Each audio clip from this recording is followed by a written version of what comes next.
At 7:06, the nursing home parking lot is already losing its edges. Dusk gathers along the windshields. The last light sits low on the parked cars, and somewhere behind the hallway door, a refrigerator keeps humming like it has been there for years. She stands at the threshold with a stack of mail in her hand. All day, she has been a university lecturer, answering questions, carrying papers, moving from one room to another with a voice that has to stay steady. Here, no one calls her professor. Here, she is only someone who noticed the counter needed wiping, the chairs needed pushing in, the light needed turning off. The room has not changed much. That is what makes it quiet. The mail feels heavier than paper. It feels like years of ordinary care, sorted and carried without applause. The parking lot keeps its own kind of silence after visiting hours begin to thin. A few cars remain under the pale orange lights. One has a grocery bag on the passenger seat. Another has a folded walker in the back, its metal frame catching the last color of the sky. Near the front entrance, the automatic doors open and close with a tired softness, letting out a little square of warm air each time someone passes through. She had sat in her car for a few minutes before going in. Not long. Long enough for the day to loosen its grip a little around her shoulders. Long enough to look at the brick face of the nursing home and see how the windows were beginning to shine from the inside. Long enough to remember that some places do not announce themselves as sacred. They only keep holding people, night after night, under fluorescent lights, behind sign-in desks, beside small tables with plastic flowers. The stack of mail was waiting near the front desk when she came in. Some envelopes had names written in careful block letters. Some had stamps from clinics, insurance offices, old friends who still wrote by hand. The corners were soft from being moved around more than once. She picked it up because it needed picking up. That was all. There are tasks that happen in the narrow space between being asked and not being asked. A cup left on a side table. A chair slightly out of place. A light still on in a room no one is using. A stack of mail that needs to be carried somewhere before it becomes just another thing waiting for someone else. She knows that space well. At the university, it is the room after the lecture, when students have gone and the screen is still blue. It is the dry marker cap under the table. It is the handout left behind. It is the question someone asks at the doorway, after everyone else has packed up, because they waited until the room felt less public. She has learned to answer in a quiet voice. Not because she is always patient. Not because she is naturally kind in some easy, shining way. Some days she is tired before the last question. Some days she smiles with the last part of herself. Some days she walks back to her office with a bag heavy against one hip and feels the small ache of being useful without being seen. Still, she stays a little. She wipes the board. She closes the windows. She stacks the chairs enough that the next person does not enter a room that feels neglected. Here, at the nursing home, the same motion returns in another shape. The hallway threshold holds her for a moment. Behind her, dusk rests against the glass doors. In front of her, the hallway light is softer than the parking lot light, and the air carries the faint smell of floor cleaner, warm food, and paper. Somewhere in the small kitchen area, the refrigerator hums steadily, not loud enough to notice unless a person has become quiet. The room has not changed much. There is the same bulletin board with curled announcements.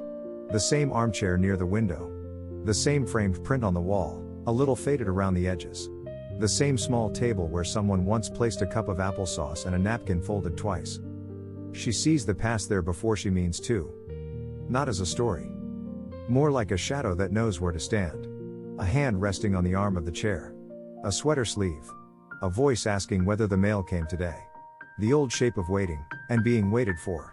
The ordinary dignity of someone needing help and still wanting the day to feel like their own.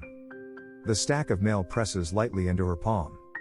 It is strange how paper can carry so much of a life. A name. An address. A return label.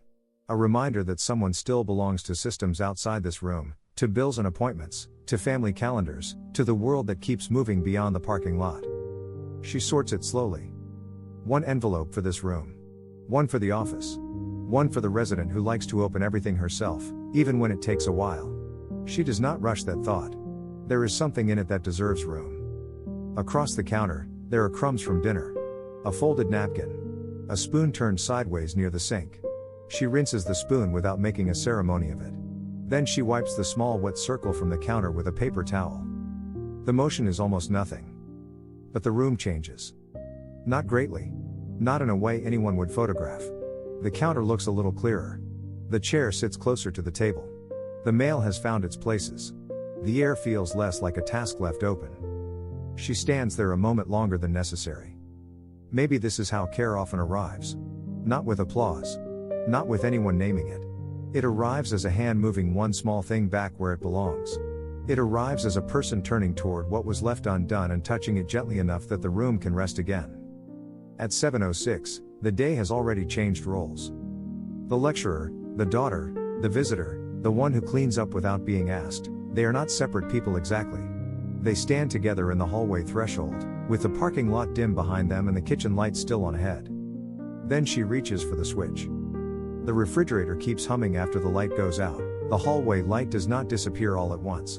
Even after the switch clicks, there is a pale square from the nurse's station, a line of brightness under a door, the small red number on a thermostat.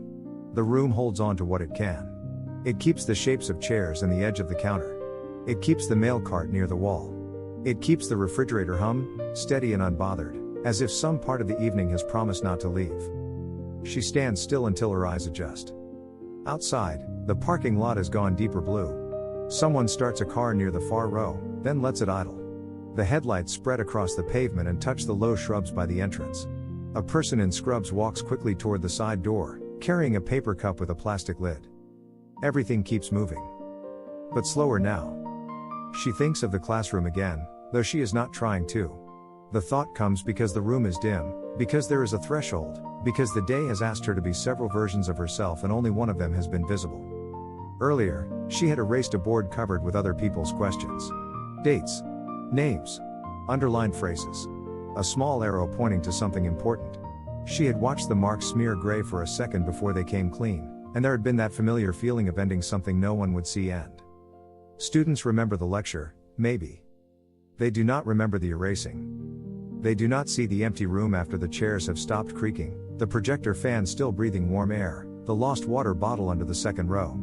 They do not see her gather the papers left behind, straighten the table, pick up the pen that rolled against the baseboard. It is not a complaint. It is only part of the day. Now, in the nursing home, the same kind of after room waits for her. A room after dinner. A room after visits. A room after the small talk has been used up and people have gone back to their own houses, leaving behind the sounds they made while they were here. A chair turned slightly toward the window. A paper napkin on the floor. A television remote resting where no one can quite reach it. She picks up the napkin and folds it once before throwing it away. The motion is small enough to vanish. And still, it matters inside the room. There are kinds of care that do not ask to be known. They have no photograph, no certificate, no careful speech around them. They happen in corners and thresholds. They happen beside sinks, beside beds, beside front desks where names are written on clipboards. They happen when a person notices what would become harder for the next person and quietly makes it a little less hard. She has seen that kind of care here for years. In the aide who adjusts a blanket without waking the resident.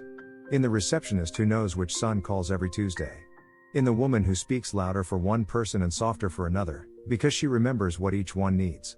In the man from maintenance who changes a flickering bulb before anyone has to ask twice. No one claps for these things. The stack of mail sits on the counter now, lower than before, divided into its places. One envelope still remains in her hand because she knows the name on it. The handwriting is uneven, careful in the way older hands can be careful. A small blue stamp sits in the corner. The paper has a crease down the middle. For a moment, she does not move. The room has not changed much, and that is where the past finds its way in. She can almost see the person who used to wait for the mail with a kind of quiet ceremony. Not excitement exactly. More like proof that the outside world had not forgotten the room. A bill, a card, an appointment notice, even junk mail with a name printed correctly. All of it could become evidence that a person was still connected to streets, offices, kitchens, cousins, dentists, pharmacies, weather, time. A life can become smaller without becoming less real. She places the envelope on the right table. There is a folded sweater on the chair beside it. Beige, with a loose thread at the cuff. She touches the back of the chair, only for balance, but the fabric brushes her wrist. It is warm from the room, not from a body. That small fact enters her quietly.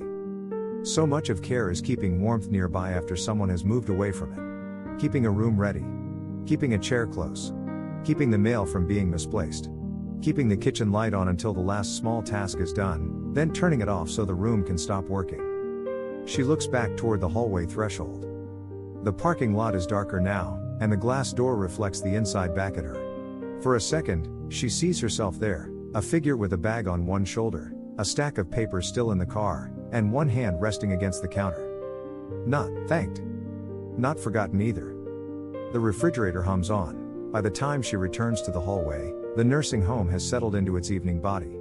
The louder parts of the day have gone somewhere else. Dinner trays have been collected. A few televisions murmur behind half-closed doors. Shoes move more slowly over the floor. Voices lower without anyone deciding to lower them, as if the building itself has asked for gentleness. She walks past the front desk with the last of the mail tucked against her side.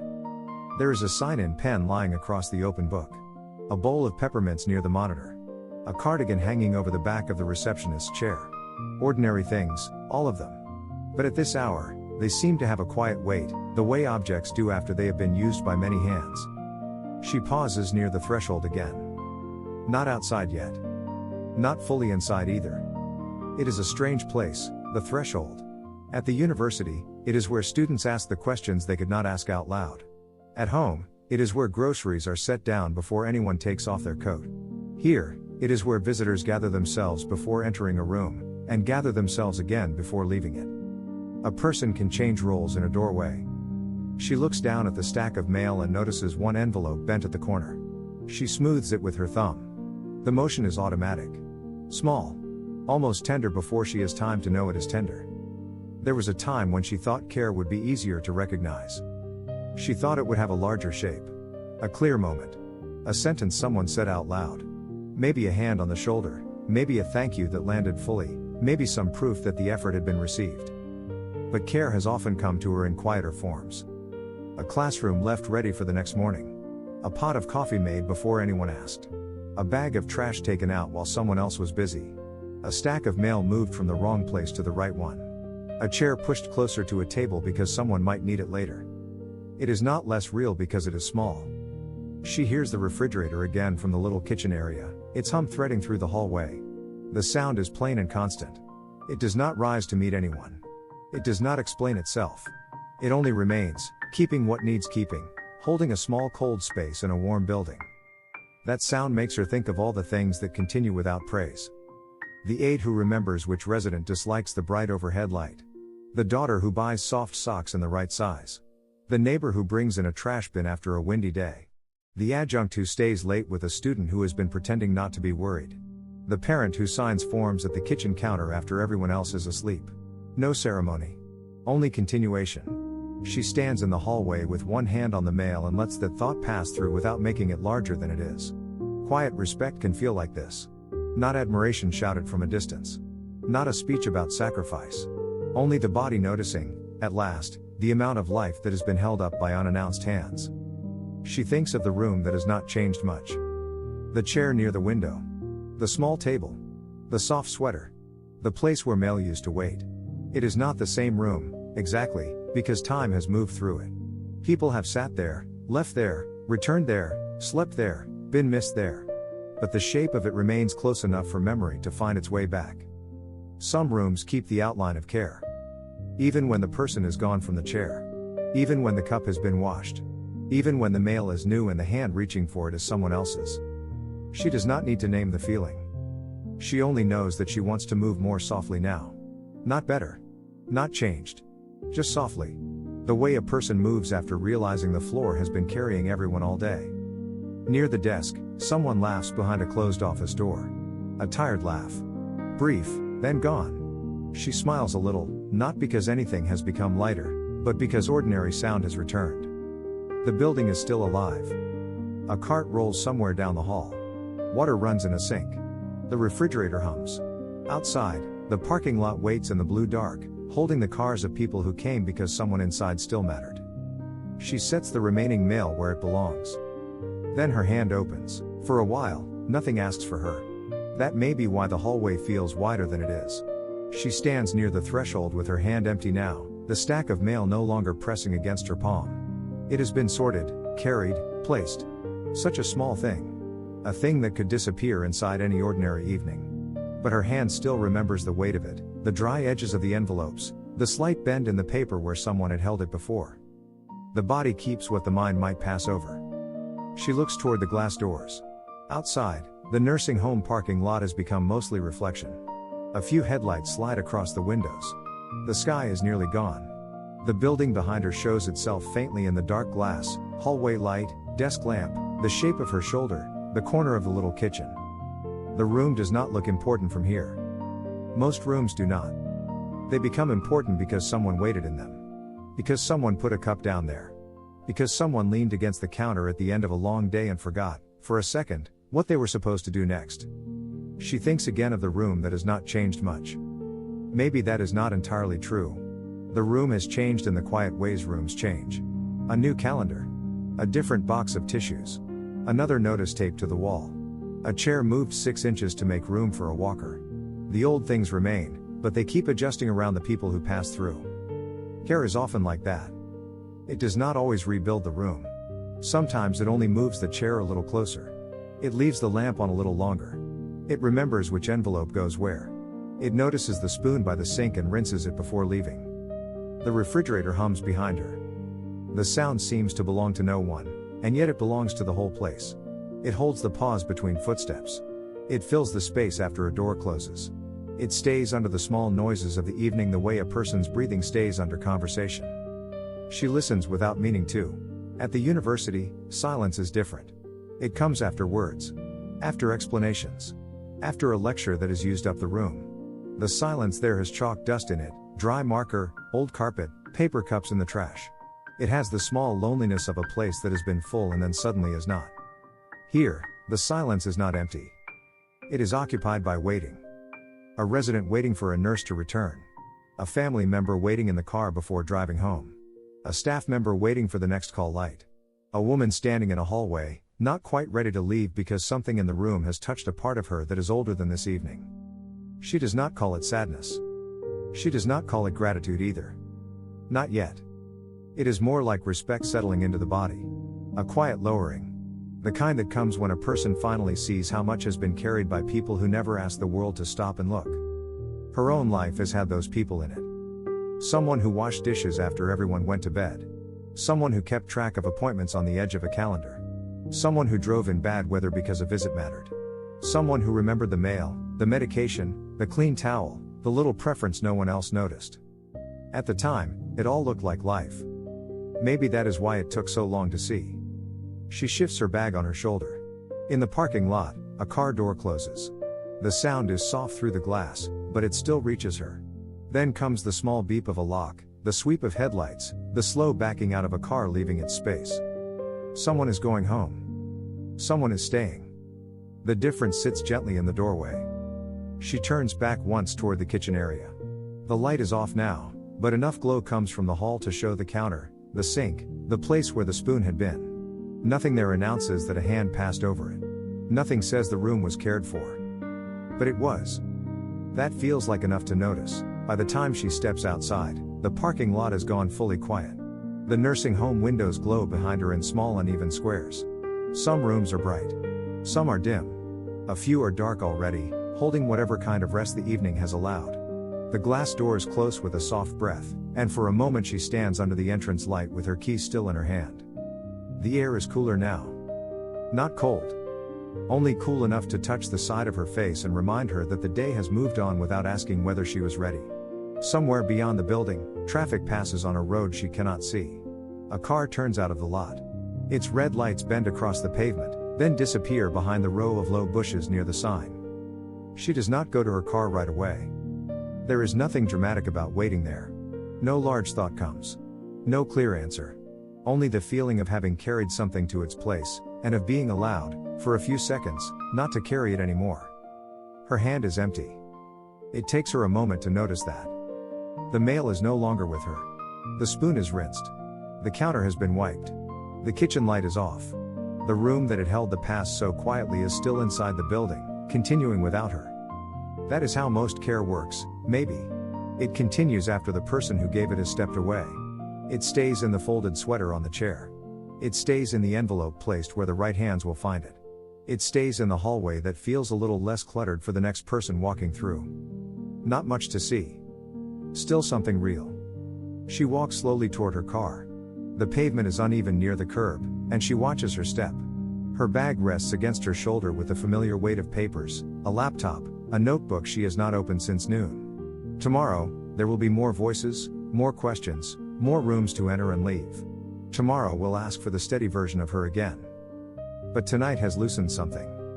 Not everything. Only enough. She reaches the car and rests one hand on the roof before opening the door. The metal is cool under her palm. Inside, the car holds the stale warmth of the earlier day, the faint smell of coffee, paper, and the sweater she left on the passenger seat. A few lecture notes have slipped partly from her folder. The top page is marked with blue ink. She looks at it and almost laughs. There is always something left unsorted. For once, the thought does not press hard. It only sits beside her, ordinary and almost gentle. The stack in the nursing home is done. This stack can wait until morning. The world will not become kinder because every paper is straight tonight. She gets in and closes the door. The sound is soft inside the car. For a while, she does not start the engine. The dashboard remains dark. Through the windshield, she can see the nursing home entrance, the automatic doors, the place where she had stood. She can see one staff member crossing the lobby with a laundry bag. She can see the reflection of a hallway light on the glass. And beneath all of it, in memory, the refrigerator keeps humming. That small sound follows her. It is not beautiful in any obvious way. It is not the kind of sound a person would stop to describe. But it stayed there while the room softened. It stayed there while the mail was sorted, while the spoon was rinsed, while the light went out. It asked for nothing and kept doing its quiet work. She sits with that for a while. Quiet respect does not feel loud in the body. It feels like the hand opening after holding paper too long. It feels like noticing that someone, somewhere, once kept the light on until the last small task was done. It feels like seeing, at last, that the care with no applause was still care. The parking lot darkens around her. In one of the lit rooms, a curtain moves. Maybe someone is settling into bed. Maybe someone is watching television with the volume low. Maybe a nurse is leaning close to hear a sentence that would be missed by anyone moving too fast. The day has not become easy. But it has finally let her set something down. She starts the car, then waits another breath before pulling away. The car moves slowly toward the exit. Behind her, the nursing home stays lit in small squares, each one holding a room, a bed, a chair, a person, a hand reaching for something ordinary. The parking lot slips away in the mirror. The stack of mail is no longer with her, but the weight of it remains for another block, then another. Not heavy now. Only remembered. At the red light, she rests both hands on the wheel and lets the engine idle. The evening gathers around the windshield. Somewhere inside her, the room remains almost unchanged, the counter wiped, the spoon rinsed, the kitchen light off, the refrigerator still humming under everything. No one applauded. No one needed to. For a moment, she feels respect move through her quietly, like a door closing softly behind a finished day. And the night lets her drive home with empty hands.